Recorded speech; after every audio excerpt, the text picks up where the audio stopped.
And he was always replying back slow. So that was the number one red flag, because why are you being so slow? Hi beautiful people, it's Ali, and if you don't know me, welcome to my channel. Today I'm going to be doing a story time actually, and yes, I'm in my car, a new little space. So this story time is a little hard for me to talk about because it was very emotional, but God put it on my heart to finally tell my story. I wanted to tell it before, like I actually filmed this video multiple times before, and I was like, no, that's not right, no, that's not right. But now I really feel like now is the time to talk about this story, so I'm gonna go ahead and tell y'all. This story is about a time that a realtor conned me and my husband out of thousands of dollars. And yes, y'all heard me right, I said thousands of dollars. So let's get into it. So in this video, I'm not really gonna name drop because I don't really care to say this person's name, but y'all can know it was a man. So that's where we'll start off. At the time, I was living at my mom's house, right? And I just had my daughter Dominique. We weren't really expecting to have her around that time, but we did, so God bless. When Dominique did come, we were like, okay, our space is getting kind of tight, we need our own place, because Dominique, she started getting a whole bunch of gifts, like toys, all those things. So y'all know babies take up a lot of space. They can really take up a lot of space, especially because we had like a baby shower, people brought a lot of stuff. So when she was born, after a while, like her stuff just started collecting.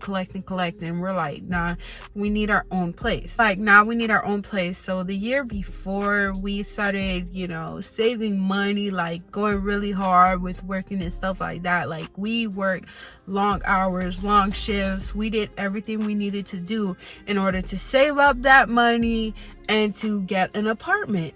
So boom, we start looking around, and mind y'all, back then I was living in South Florida. So if y'all live in South Florida, or if you don't live in South Florida, you might not know that the apartment prices in South Florida are like skyrocket high at this moment. I believe like a one-bedroom apartment could be up to like $2,000 something dollars, and that's ridiculous, okay?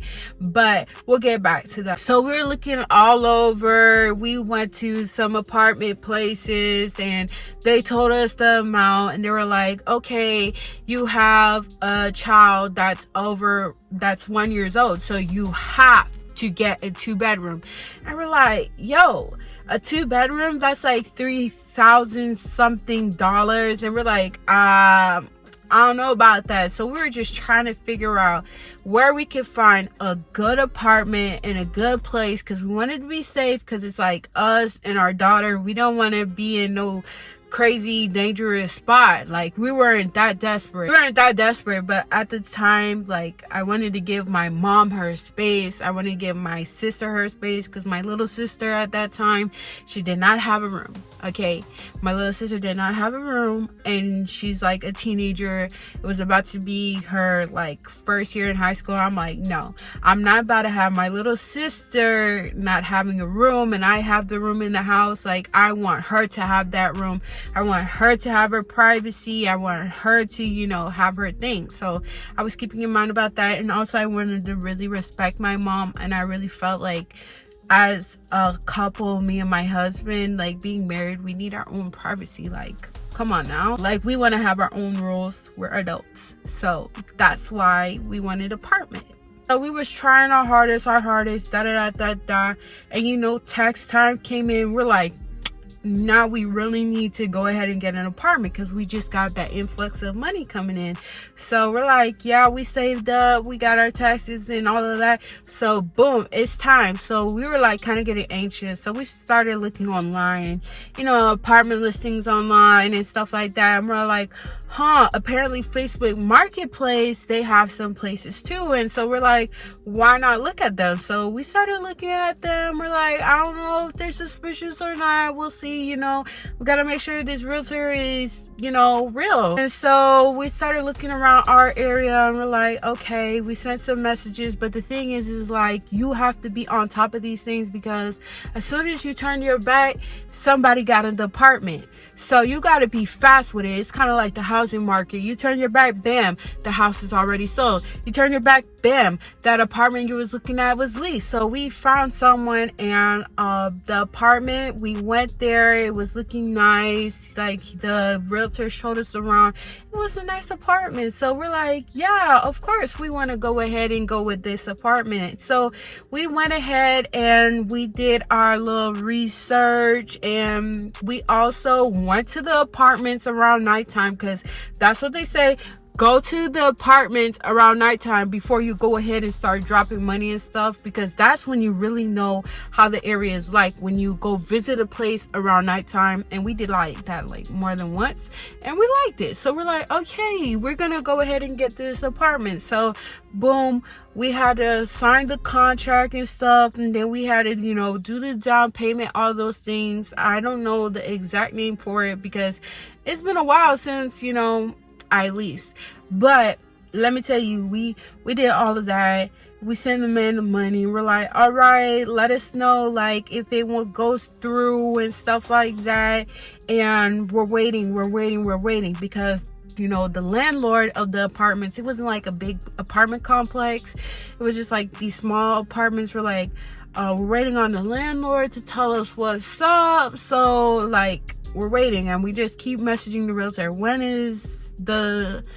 you gonna let us know? When are you gonna let us know? And he was always replying back slow. So that was the number one red flag, because why are you being so slow? But we're like, maybe he has other clients and, you know, he's busy and whatnot. So yeah, let's not, you know, be all up in his face. But after a while, we're like, we gave you our money. When are you gonna tell us if we're getting an apartment and stuff like that? And then after that, I'm like, you know what, let me just call my dad and talk to him about it, because my dad, he is a realtor. Okay, so shout outs to him. My dad is a realtor. I'm like, can you review these documents that we signed? Because my dad doesn't live with me, and I didn't really tell him about it until afterwards, and I really needed his help. So I called him, because, you know, I was like starting to feel embarrassed. I'm like, I can do this all on my own. But then at the end of the day, I called up my dad. I'm like, hey dad, we signed these contracts and stuff for an apartment. Can you please check them out?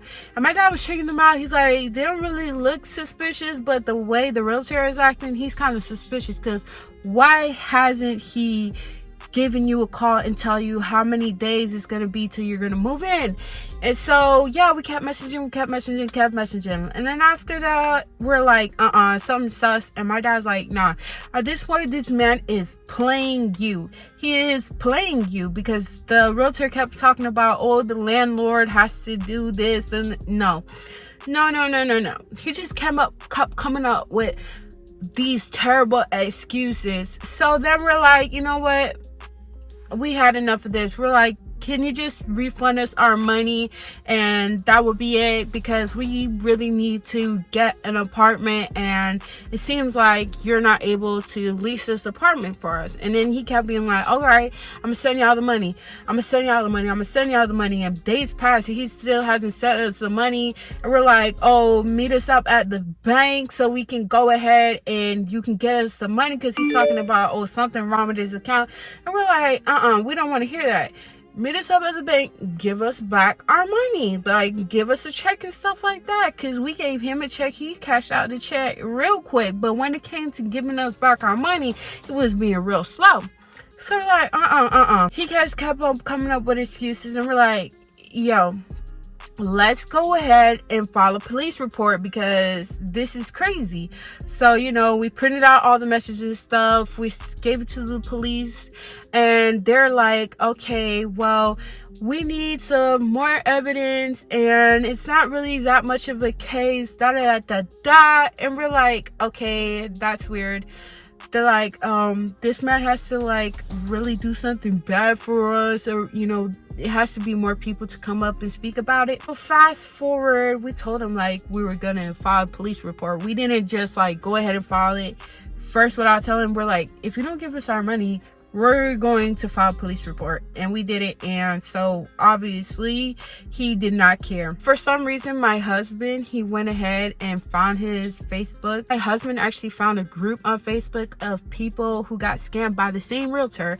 And so they were like, yeah, they filed police reports and stuff like that. But fast forward, we ended up moving to Tallahassee because, you know, the prices up here are way better, and the apartment we were gonna have wasn't gonna be nothing major. But now we have like a luxury apartment, like a real life luxury apartment. It's beautiful.